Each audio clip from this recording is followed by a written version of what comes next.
Welcome to season 1 of the MakeBoards Work podcast. Today's guest is Alejandra Martinez, a longtime international banker, risk professional, entrepreneur, and board director. Alejandra, you have been on the inside in both traditional, large banks, as well as in agile, high-growth fintechs. Welcome, Alejandra.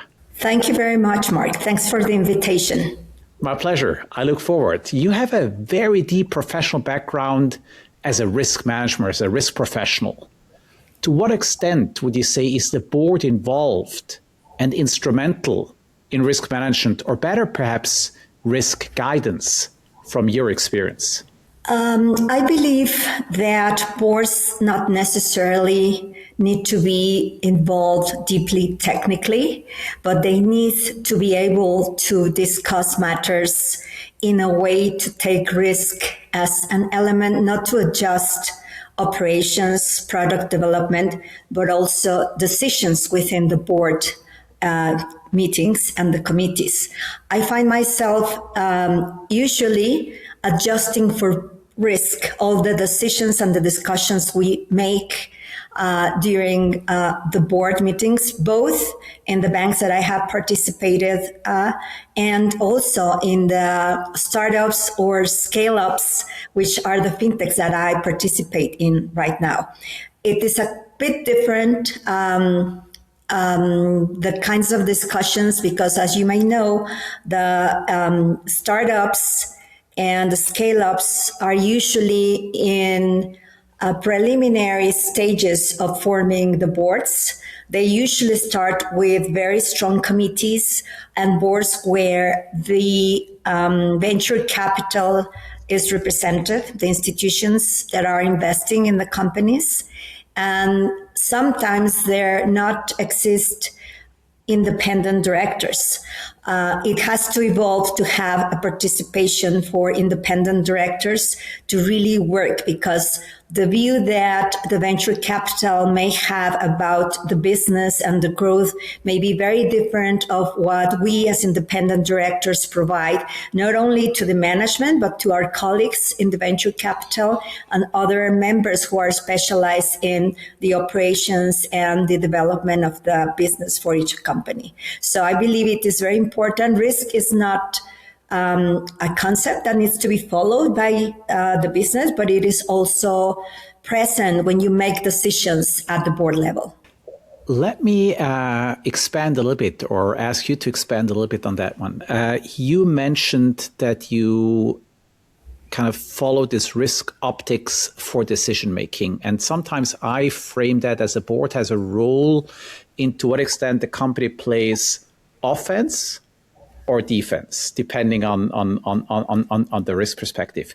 Can you perhaps share an example of some of your board work where that played a major role? Sure. Maybe the past 3-4 years after the pandemic, Mexico's economy has been subject to frauds, many types of frauds, and cybersecurity breaches.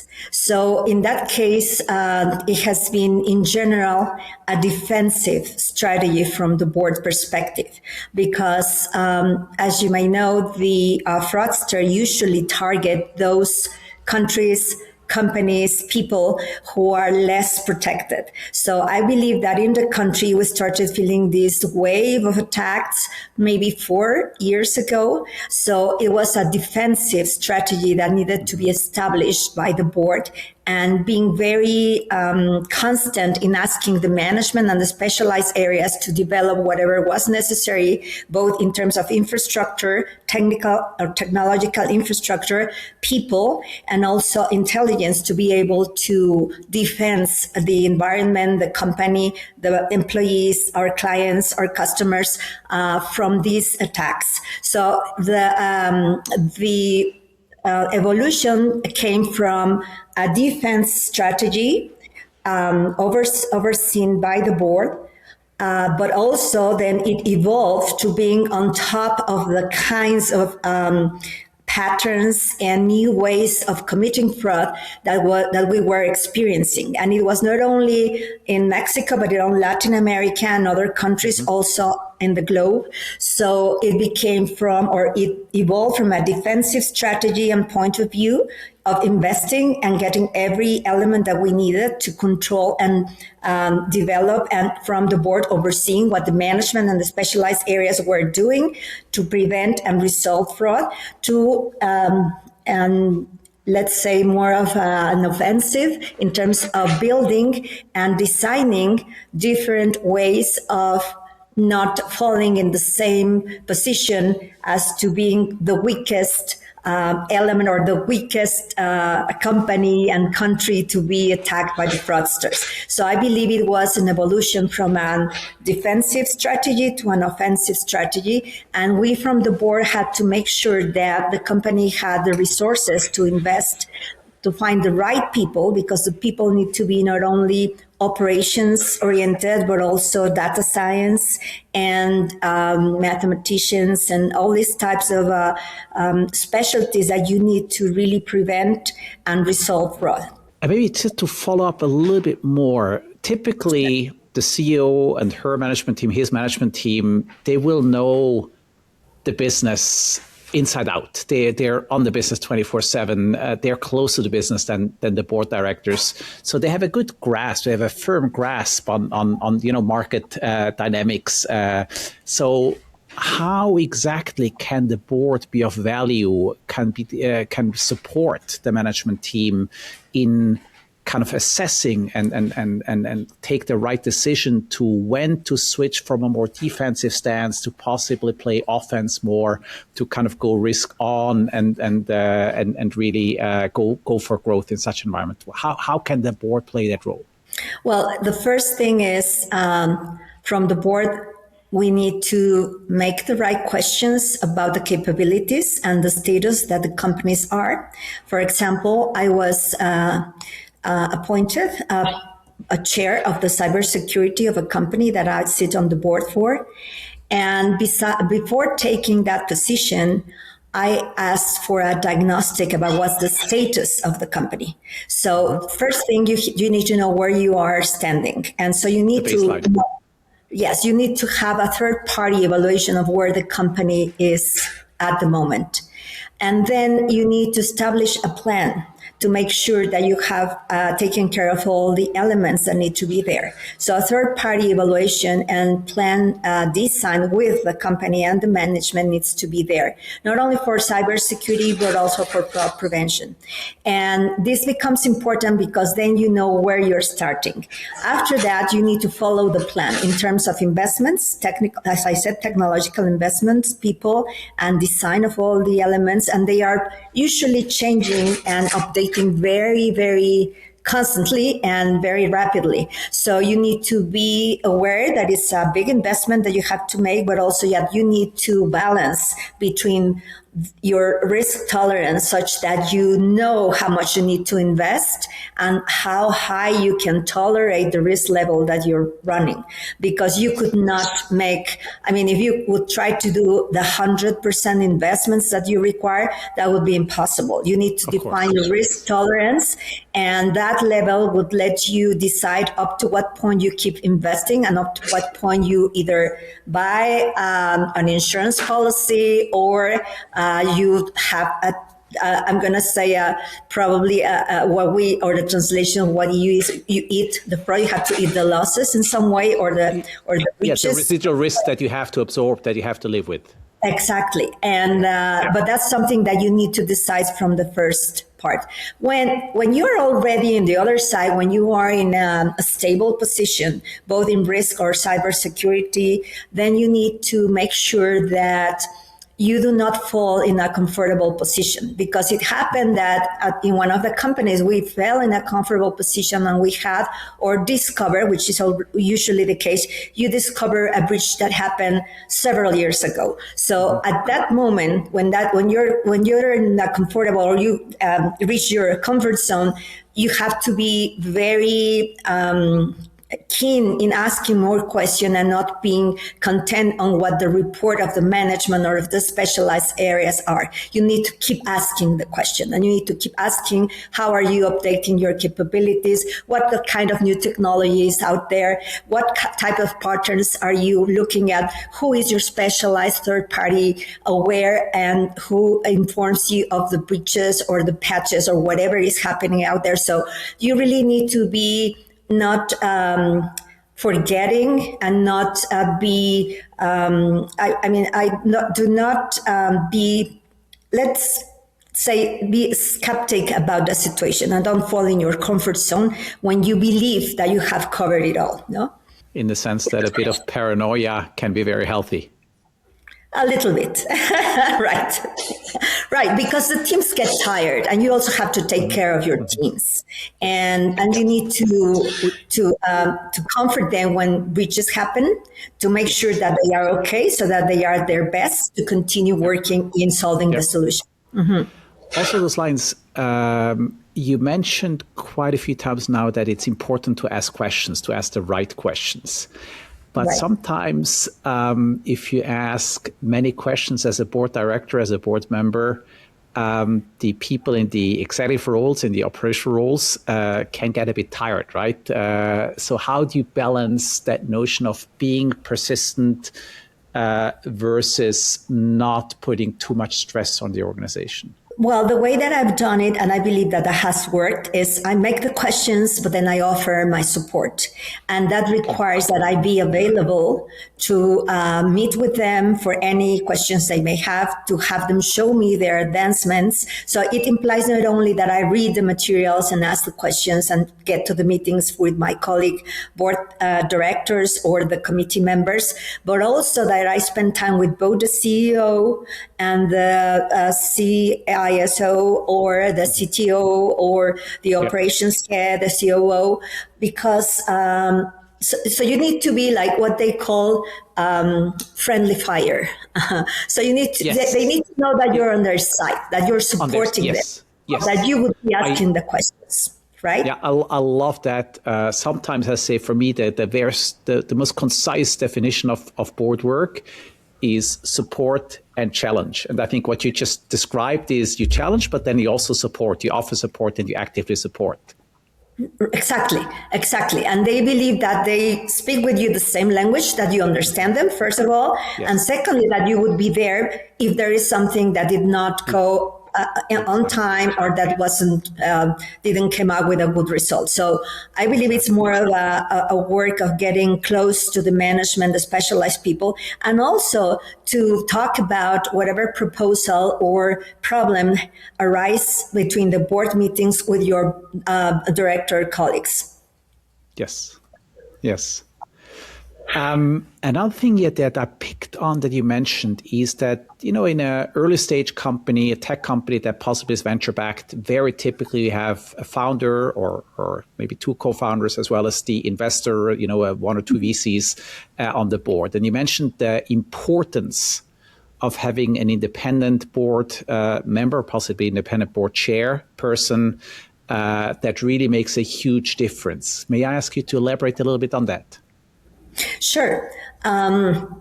Of course, when you sit on the board, you're thinking about the company, or you should be thinking about the company. But usually there are interests that everybody represents. So, of course, venture capital representative would be interested in coming from the, let's say, investment part to the growth and then profitable part, or profitability generation part.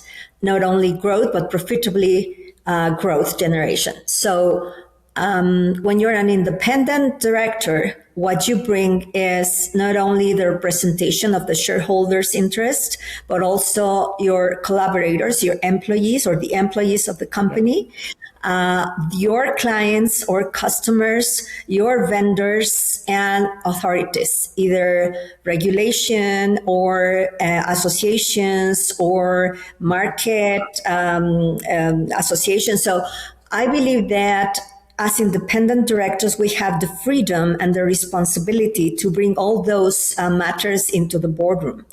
And sometimes situations or stages that what we have experienced so far is so much uncertainty that the board discussions center on profitability or even survival, profitability, growth, etc. But I need that as independent members, we need to bring those conversations in every stage of the company, sometimes with more intensity, sometimes with less intensity, but we have always to be taking care of all the stakeholders. And that is our, as I say, our responsibility, but also our freedom, because we are independent. So we do not need to comply with any other type of interests. And this, for me, comes to mind something that, not talking about the startups or scale-ups, but established institutions where sometimes you find not co-founders or investors, but you find founders and let's say, in this case, family-owned companies, where sometimes the type of decisions are made out of governance, of a governance framework, because they have done their business intuitively and they have come to be very successful. So when you're an independent member, you also have the freedom of speaking up and asking to comply both with regulatory and market conditions or market laws that you see need to be followed. And there is not necessarily the willingness to do so. So you have to be very strong and perseverant in what you're asking and what you believe is good for the company, not just for a specific member or group from the shareholders. Just a very specific thought that came to mind in such a situation. Let's say it's a family-owned business. There probably is a strong family owner, as often is the case. These are, people who built the company, possibly it might be second generation, third generation, strong characters. You're an independent board member. They want to go one way there. You clearly, as an independent, are very convinced this is not in the best interest of the business. It takes courage to speak up. It takes courage. They know they will have the last shot. They're the owners. They can at the very edge, they can just simply vote you off the board, and you might lose prestige, you might lose status, you might even lose some remuneration. That takes courage. Yes, it sure does. It is difficult, but I believe that as independent directors, we need to follow our conviction. And I believe that even if you're voted out of a board meeting or a board seat, if you follow your conviction, you will always be valued by the market, by other companies and owners. It has happened to me that being in a board, a family-owned, very important and large company, one of the brothers who used to be the president or the chairman, called me, invited me for lunch, and he told me, whenever we need to build reserves for the portfolios, we'll do it, but we're not going to do it now. And I say, well, I believe that my recommendation would be that for you and your brothers and sisters, that you need to build reserves the way that authorities ask us to do so. Mm-hmm. Otherwise, I cannot be sitting on your board. So we build reserves. So you need to work from your conviction and from what you believe is good for the company. And you may not be popular, and it may be the case that a few years later, I'm not in that board anymore, but I know that I followed my conviction. And I know that when I sit on a board, the authorities, market, same company heads and chairpersons would know that I am someone that if I'm in a board, that company is not going to do anything of the laws, regulations, or market laws. So I believe that is more the reputation that you build when you follow your conviction in those instances. Beautiful. Thank you. Another point that you mentioned is this role of an independent director in navigating conflicts of interest. You said, a venture capital investor might have a certain interest that is not just for the company, but also for her fund, for his fund. Same for the founder, same for a family business owner. Any examples that you can share along those lines where you were able to help navigate such between, board directors having multiple roles, therefore being somewhat conflicted, where your independence helped navigate that? Oh, yes. I believe that when you have a difficult decision to make and the board is divided, what has worked is that if the chairperson also works in their convictions, even if they are a shareholder or an independent member, if they work out from their conviction, I believe it could be solved. If the chairperson is not necessarily acting from there, then you may have trouble. But if you are fortunate enough to have a chairperson that acts out of conviction, being either a shareholder or an independent member, then that's your best support.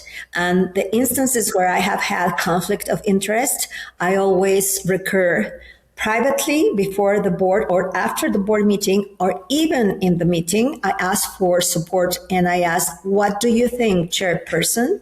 And I usually get the support from the chairperson, and everything evolves. It could evolve very quickly or it could take some time, depending on the nature of the company. But sometimes those kinds of decisions may take a couple of quarters. Some others will be immediately decided there, even though you have those conflicts of interest. Sometimes when it's a shareholder, then it may not go the way that is the best for the company, but in time they realize that you are recommending and you're coming from your conviction for the good of the company in the long term for it to be sustainable. A notion I've studied a lot and write about as being very crucial for high-performing board is establishing what is called psychological safety in the boardroom. And you shared with us on this topic of following your conviction and speaking up when that conviction is there, even if it might be uncomfortable or possibly unpopular. What can be done to increase that safety, to make you feel comfortable to contradict, to speak up, to act on your conviction? What can the board do to nourish this safety? I've been in boards for a long time, maybe 18 years already, and I have experienced several stages of governance through these 17, 18 years. So I have seen effective ways of building that psychological safety and also effective ways of destroying it very quickly. Yes. So yes. For building up psychological safety, I also believe that the chairperson is crucial and how he or she behaves. I believe that when you are open to listen, and that chairperson sets the tone most of the time, and if the chairperson does not exist, there is always a lead director that is recognized by the rest of the members. So if there's not a formal chairperson nominated, there is always a lead director, and everyone recognizes who's the lead director in each board. So they set the tone of the board. And if that chairperson is open to listen to every opinion and to stop those that are there just to show their ego or I call it the wrong way of the board. Like everybody speaks and they are in the wrong way of the board and they take such a long time. And so if the chairperson or the lead director is efficient in balancing the opinions time, that everybody participates, ask those that are not participating, especially women who do not feel that safety available or there. Yeah. The chairperson sets the tone, and I believe that works, and it is more of an exercise and a process. Mm-hmm. When you speak up, and in my case, when I always have spoken up and I have been invalidated, rejected, whatever, in some stages all through these years. It is not as common now, but when the chairperson doesn't have that openness and doesn't provide that safety, then it becomes very difficult. If the chairperson is more into invalidating, not giving space or opening spaces for various opinions and for everybody to contribute, then it is very difficult. And when you have built that and you're already in that position, but somebody speaks up and says their opinion, but then the response of the chairperson, of other member of, or other directors is aggressive, I believe that that is destroyed immediately. So the rest of the members would not feel that psychological safety. And that can happen in moments. What you have built through years could be destroyed in few moments. Very similar to reputation, right? Built over a long time, but can be destroyed overnight, instantly. Right. Yeah. Mm-hmm. Yeah. Mm-hmm. Yeah. Mm-hmm. If I may switch gears and take advantage of your unique perspective on, having operated in large banks, but also in agile fintechs, kind of how does board governance compare between the two? What is different? I think as a board director, I am more satisfied in working with fintechs because they are more dynamic, because you're very in touch with what's happening. You have basically the co-founder in the board. So you're very close to what is happening, and they are very dynamic. Whatever you recommend, ask, or is decided in a board meeting, it usually is passed, and it goes beyond what you already decided in the next quarter. When you're working with development banks or large banks, then you may not be in touch with the founder, usually. Mm-hmm. Mm-hmm. You may not be in touch with the major shareholder. You may be in touch with the management and some other directors. So you do not have that closeness into the interests, like the nation, like what made the company be born. Or the business be born. So you're a bit farther away. Decisions do not take as little to be implemented. So you may take 1 or 2 quarters for things that were recommended in one board meeting to be implemented and to be developed. So it is not as dynamic. And the closeness or not from the founder or the major owner also makes you not that in touch with the direction, with that part of the stakeholders that want to be followed. So I believe that I am very happy in the fintechs that I participate, and because I am in touch very close with the co-founders and the investors, of course.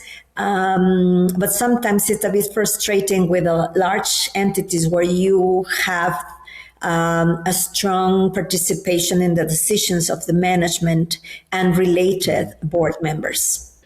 So a few things I heard. One is a key difference is typically with these younger companies, as a board member, in touch with the principals, right? With the people who built the company. And with that they have built also the culture of the company, which is very crucial. Yes. Yes. And then obviously that oftentimes their decision making is more swift, is more agile, is more fast. So you feel as a board member you have more direct, more immediate impact, I assume. Definitely. In the other side, it seems that you have like a middle filter, which is management and related board directors. Mm-hmm. Any drawbacks of having this agility and the fast-moving pace of a scale-up, possibly? Anything that makes the life as a board director more difficult? It does. It is not that it makes it more difficult, but it takes a little bit of time. They are more concerned about product launching, growth, innovation than control. So maybe initiatives that had to do with control, audit, compliance may not be embraced as quickly. But as independent director, you need to make sure that happens. because we come from a stage where those kinds of functions were not important, and we saw the consequences of many of these going out of business. So if you are an independent member, you need to identify when is the proper time for all those functions and committees to be established, because it is something that when you're a young company, do not pay attention to that much and not that timely. So that is, maybe I will call it a drawback, but it's not a drawback. It's really more of it depends on the people on the board who sit on the board, that they identify when it is necessary and how are you going to make it happen, no, in that dynamic environment. Having listened to you just brought to mind a thesis that I've written about, and let me quickly test that. And it's a bit of a provocative one, along the lines of, your fintech scale up, being quite dynamic. It's fast growth. The market environment is changing a lot. The product is changing. Customer needs are changing. So my provocative thesis is that in that perspective, being a board director of such a, relatively small company of maybe a few hundred employees might be in some ways be quite a lot more challenging than being a board director of a large multinational listed company, because they're, Q1 of last year and Q3 of this year, the company looks pretty similar, whereas in a fast-moving, high-growth scale-up, the company is basically different every single quarter. So for you as a board director to have enough context, to have enough information to be able to do your job is very demanding. What do you think? I think you're right. I think we as board directors need to be on top of many different topics, and it takes not only conversations with management and other board colleagues, but also be very curious about the various topics that affect the sector, the company, and also topics like AI, topics like cybersecurity, which are shaping the way that businesses are done.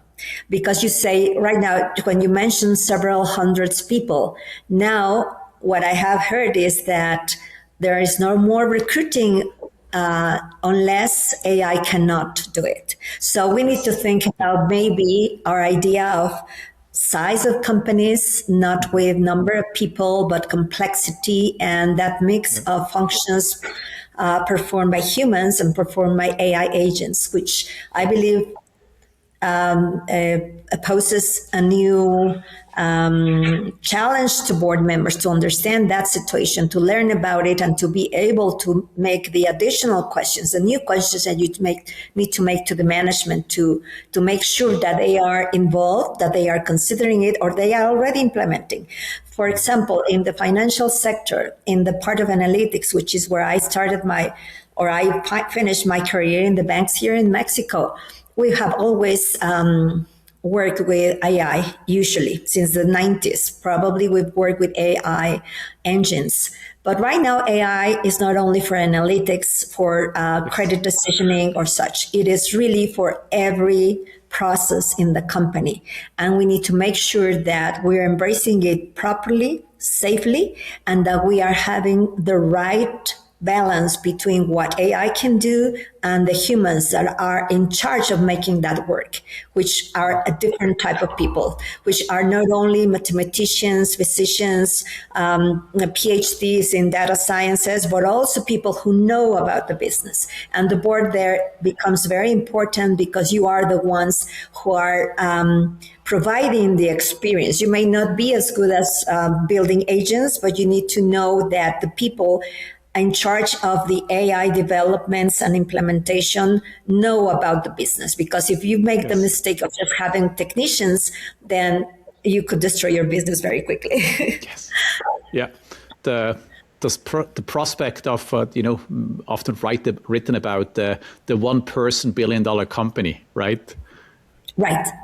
Yes. Exactly. And yes. why would a one-person company have a 6-people board?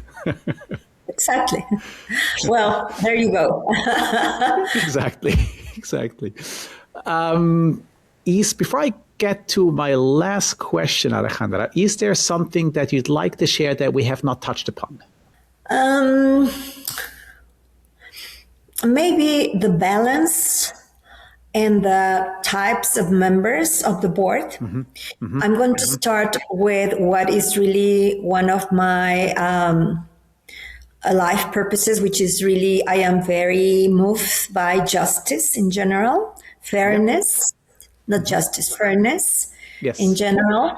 And for a board to be effective, it needs to be heterogeneous from the point of view of perspectives. And usually, I was looking at one board that was just renovated, and it was a board of an important group here in Mexico, about 10, 12 members, and they were all men. Yeah. I'm not only speaking about gender, but I'm speaking about diversity in terms of knowledge and thought Yes. and experience. So if you really want a board to work, you have to have heterogeneous boards or diverse boards in every sense: age, gender, knowledge, experience, Yes. and perspectives. So it is not only gender, which is one of the things that I am working on, working with female board members and make them be aware of what's the dynamics and how can they be more effective in the boards, but also other groups that are very important. It could be a man or a woman that is technically savvy or innovation experienced, or cybersecurity, or marketing. So you need to bring to the board whatever it is required for what you're expecting, or for what the current board is expecting the company to evolve to.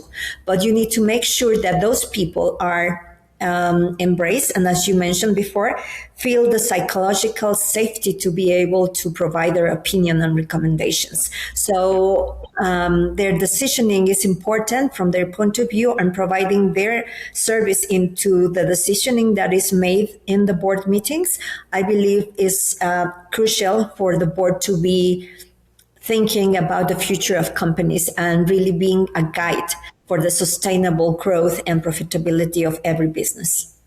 Yeah, fully agree. I love the notion that you emphasize the diversity of perspectives, the diversity of thought, where all these attributes that they see to the outside, like gender or age or different studies, things, are primarily proxies for having this diversity of thought, which is what truly matters. Beautiful. Thank you for raising that notion. So moving, if you pick, say, one of your current board members, and you don't have to say which one, but say, possibly one of your fintech board mandates, and you could redesign the composition of that board, and you could basically pick, no limits. You can pick anybody in the world, even people who are not alive anymore, to join that board. How would your dream board look like? Who would be on your dream board?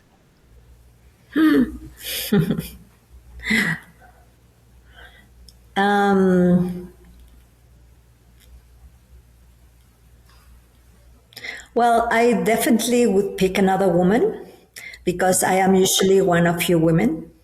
Yeah. And that woman would be probably more in touch with what either women entrepreneurs or women micro entrepreneurs require. Because, and certainly she would, maybe it's an imaginary character. It is a woman, and it is a woman from the global south. And it is a woman that has been in touch with the needs of women micro entrepreneurs and know what they require and the resources available in the world that could change their lives. That would be my ideal additional board member. That would change a little bit of composition. So that would be it, because what I found in my board work through this almost 2 decades as independent director is that as far as my purpose the purpose that I identify right now in my life is tied and coherent with the purpose and mission of the company where I sit in the board, that would be not only more helpful to that company, but also I would be happier in working in that board. If that doesn't happen, I may be there for 1 year and then leave. If I do not, if my purpose in life is not coherent with the family or the group of people or the founders, then I would be there just for 1 year and then I would leave. Because really connecting your life purpose with the mission of the company or the group, it makes it very easy because you have an ulterior motive to be there. And it doesn't happen what is going on there and the dynamics or the problems or the challenges. You always have an ulterior motive to be there and to be of service to that company and to that board. Beautiful. So I believe that character has to have a similar type of purpose than me. Intrinsic motivation and not, to serve. Yes, understood. Exactly. And that is what I try to develop in the women that join my program, my B Board Empowerment Program. There are already 30 members here in Mexico that have gone through the program. And I am very happy to tell you that I am working in the digital format for the program. Beautiful. Well done. Alejandra, I want to thank you warmly for being my guest, for having an amazing, engaged and intense discussion. I learned a lot from you, and I'm very certain our listeners and viewers do as well. Thank you so much. Thank you, Mark. Thank you for the lovely questions, and thanks again for the invitation.